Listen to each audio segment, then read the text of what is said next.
మేము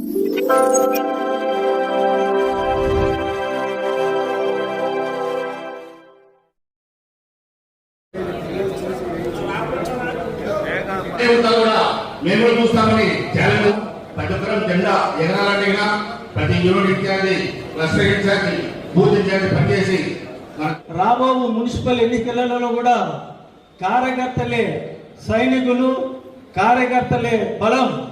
నాయకుడికి ఎప్పుడైనా కూడా కార్యకర్తలు ఒక అండదండలు ఉండాలని, కనుక మీ అందరూ కూడా మన బాధ్యతను ఏదైనా పార్టీ అప్పచెప్తే మనకు పదవి ఉన్నప్పటికీ కానీ లేనప్పటికీ కానీ మన మీద మన నాయకుడు కూడా దీని గురించి విశ్లేషణగా పార్టీ స్థితిగతుల గురించి పార్టీగా కోరుకుంటున్నారు. ఈ అవకాశం ఇచ్చిన తెలుగుదేశం పార్టీకి, శాసనసభ్యులు నంద్యాల వరదరాజరెడ్డి గారికి, పార్టీ పైన ఏ విధంగా మనం ప్రొద్దుటూరులో తెలుగుదేశం పార్టీ జెండా పెద్దలు వరదరాజు గారి నాయకత్వంలో ఎగరేసినామో, రేపు మున్సిపాలిటీ పైన జెండా కూడా ఎగరాల్సిన బాధ్యత ముందున్న ప్రతి కార్యకర్తకు, ప్రతి సైనికుల్లా పనిచేయాలని చెప్పి నేను ఈ సందర్భంగా తెలియజేస్తున్నాను. పార్టీ లైన్లోనే ఉండి పనిచేస్తాం. పెద్దలు వడదాడి పెద్ద నాయకత్వంలో, కొండాడి సార్ నాయకత్వంలో ఎలాంటి బాధ్యత అప్పగించినా కూడా మా వంతు పనిచేస్తామని తెలియజేస్తూ నాకు ఈ అవకాశం ఇచ్చిన పార్టీ పెద్దలకు ధన్యవాదాలు. సమావేశానికి వచ్చిన వేదిక అలంకరించిన పెద్దలు, పూజ్యులు పెద్ద ఆయన వరదరాజరెడ్డి గారికి, అలాగే పుల్లయ్య గారికి, పేర్లని జగ్గురావు గారికి, పేర్లని చెప్పాలంటే చాలా సమయం పడుతుందిగా తెలుగుదేశం పార్టీ కుటుంబ సభ్యులకు, తెలుగుదేశం పార్టీ నాయకులకు అందరికీ పేరు పేరున నమస్కారం. మనం ముఖ్యంగా గమనించాల్సింది, తెలుగుదేశం పార్టీ స్థాపించిన తర్వాత స్వర్గీయ నందమూరి తారక రామారావు గారు ఏ ఉద్దేశంతో పార్టీ అభినందించడం జరిగిందో, ఏ ఉద్దేశంతో ఆయన ముఖ్యమంత్రి అయిన తర్వాత ప్రజలకు గాని, ఇటు నాయకులకు గాని, పేద మధ్య తరగతి, బీసీ, బడుగు బలహీన వర్గాలు, మైనారిటీ, ఎస్సీ, ఎస్టీలకు రాజ్యసభలో గాని, శాసనసభలో గాని, స్థానిక సంస్థల్లో గాని ప్రతి దాంట్లో బీసీల, మైనారిటీల, ఎస్సీ, ఎస్టీల భాగస్వామ్యం కావాలని స్థాపించిన party Telugu Desam party. Cluster incharge అంటే 20,000 ఓట్లకు, బూత్ ఇన్ఛార్జ్ అంటే 1000 ఓట్లకు, యూనిట్ ఇన్ఛార్జ్ అంటే 2,000 ఓట్లకు లీడర్ ఉండాలా, వాళ్ళ కింద ఒక 5-6 మంది కార్యకర్తలు ఉండాలా. మనం ప్రతి ఒక్కళ్ళము తెలుగుదేశం పార్టీ సిద్ధాంతాలను ప్రతి ఇంటికి, ప్రతి గడపకు మనము చెప్పాలా. మనం చేసే సంక్షేమాలు కానీ, అభివృద్ధి కానీ ప్రజలకు తీసుకొని పోవాలా.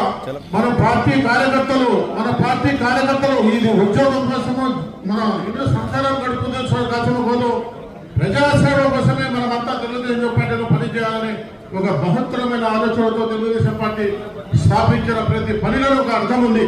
కాబట్టి మనం అందరం కూడా ఈసారి రాజమౌళి ప్రసాద్ రెడ్డి గారు 2 సార్లు ఎమ్మెల్యే, కళ్ళు నెత్తికెగిరే తెలుగుదేశం పార్టీ జెండాను తుంగలోకి తొక్కుతానని చెప్పినాడు.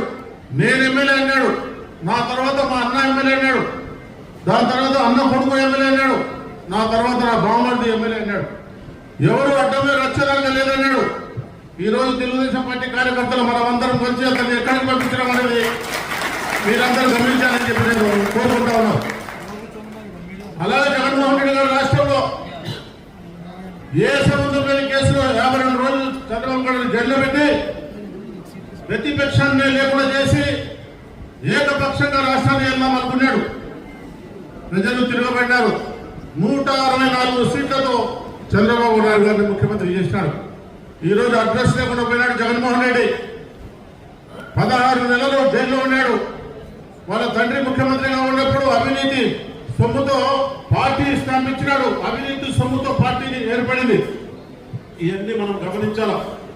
మనం గమనించి తెలుగుదేశం పార్టీ రాబోయే రోజుల్లో స్థానిక సంస్థలు కానీ, పంచాయతీలు కానీ, మండలాలు కానీ, ఎమ్మెల్యే కానీ ఇంకా 20 సంవత్సరాలు మనమే తెలుగుదేశం పార్టీ ఆ రాష్ట్రంలో ఉండాలా అనే విధంగా మనం అందరం పనిచేయాలని చెప్పి నేను ముక్త ఖండంగా మీకు అందరికీ తెలియజేసుకుంటున్నాను. వాళ్ళ చెప్తా ఉంది, మావి గొడ్డలేని, మావి కాదు మావి గొడ్డలేని పెట్టుకో అని చెల్లె చెప్తాను. మరొకరు సొంత చెల్లెని చెప్తా ఉంది.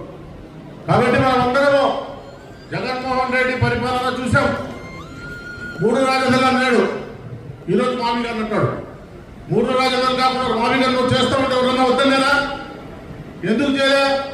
ఈరోజు మంచి రాజధాని నిర్మాణము కూటమి ప్రభుత్వము పక్క బీజేపీ ప్రభుత్వము జనసేన అందరూ కలిసి ఒక మంచి రాజధానిని ఏర్పాటు చేసి మంచి మంచి వ్యవస్థను మంచి సంస్థలు చేస్తూ ఉంటే నువ్వు తప్పుడు మాటలు మాట్లాడి పెట్టుబడులు రాకుండా అడ్డం పడేదానికి అబద్ధం కూతులని కూస్తాడు. నీకు ప్రజల ఆక్రోషం తగ్గుతుంది. నీ దగ్గర డబ్బు ఉందని చెప్పి నువ్వు విరమిగితే ప్రజలు ఏ విధంగా అయితే నష్టపోతారో, ప్రజలు నీకు ఏం చెప్పలేకపోయినా ప్రజల ఆక్రోషానికి గురైతే నువ్వు కూడా ఉండవు, నీ బతుకు కూడా ఉండదని చెప్పి నేను ఈ సభా సందర్భంగా తెలియజేస్తున్నాను. కాబట్టి సోదరులారా, మనం అందరము ఈ రోజు మనం రాజమౌళి ప్రసాద్ రెడ్డి చెప్పిన మాటలు గుర్తుపెట్టుకోవాలి. తుంగుల తొక్కుతాను జెండాను ఎగరనీయను అన్నాడు. అటువంటి వ్యక్తి మోసం పాటలు మాట్లాడతాడు, అబద్ధం మాటలు మాట్లాడతాడు. అబద్ధం మాటలకు నమ్మే రోజులు ఉన్నాయి. కాబట్టి మనం అందరము ప్రతి గడపకు ప్రతి ఇంటికి మన శక్తి వంచన లేకుండా మనం పనిచేసి తెలుగుదేశం పార్టీ జెండాను రెపరెప ఆడే విధంగా మనమంతా కృషి చేయాలని మీ అందరి పేరు పేరున తెలుపుకుంటూ ధన్యవాదాలు తెలుపుకుంటూ సెలవు తీసుకుంటాం. మీ వివాహాది శుభకార్యములకు, పుట్టిన రోజులకు, మీటింగులకు అత్యాధునిక సదుపాయాలతో ప్రొద్దుటూరు వాసవి సర్కిల్ వద్ద నుంచి అతి సమీపాన మీకు అందుబాటు ధరలలో happy banquet AC function hall మీకు స్వాగతం పలుకుతుంది. మా ఫంక్షన్ హాల్ నందు వంట సామాగ్రి మరియు విశాలమైన కార్ పార్కింగ్, అతి తక్కువ మెయింటెనెన్స్ ఖర్చుతో ఏ ఫంక్షన్ అయినా మా happy banquet AC function hall నందు జరుపుకొని ఆనందాన్ని పొందండి. బుకింగ్ కొరకు సంప్రదించండి. మా సెల్ నంబర్ 9100600238 7799 000211.